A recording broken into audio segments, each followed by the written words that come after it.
चन्द्रशेखराय नीलकण्ठाय दिगम्बराय महेश्वराय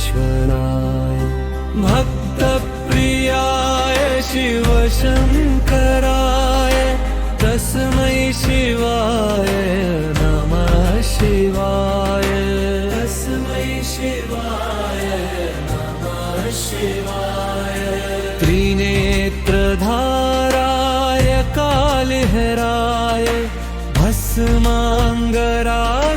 योगेश्वराय विश्वेश्वराय सदाशिवाय तस्मै शिवाय नमः शिवाय गंगाधराय